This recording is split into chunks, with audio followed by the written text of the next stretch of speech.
Lecture du livre du prophète Osée. Ainsi parle le Seigneur. Oui, j'ai aimé Israël dès son enfance, et pour le faire sortir d'Égypte, j'ai appelé mon fils. Quand je l'ai appelé, il s'est éloigné pour sacrifier au Baal et brûler des offrandes aux idoles.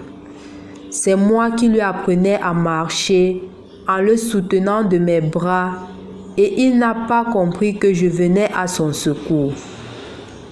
Je le guidais avec humanité par des liens d'amour. Je le traitais comme un nourrisson qu'on soulève tout contre sa joue. Je me penchais vers lui pour le faire manger. Mais ils ont refusé de revenir à moi. Vais-je les livrer au châtiment?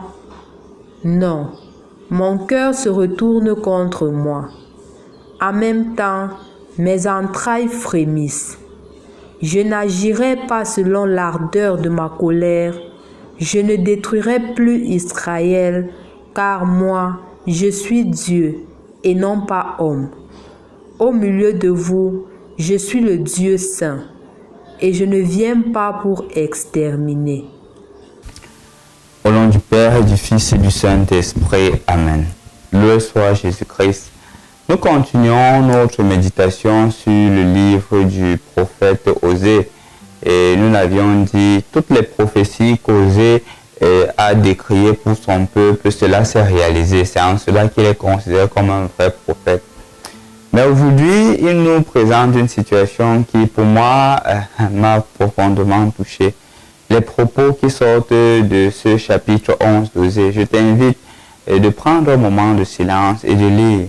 Non pas pour lire comme si Osée s'adressait au peuple d'Israël, mais comme si le Seigneur s'adressait à toi. Osée te rappelle justement l'attitude que le Seigneur a à ton égard. Parce que le Seigneur, dans l'évangile, dans la première lecture, lui retrace justement l'amour qu'il a porté pour Israël. Il retrace l'amour qu'il a porté depuis le commencement. Combien il aime, combien il a aimé Israël. Au point où son amour ne peut pas lui permettre de châtier Israël.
du Saint-Esprit.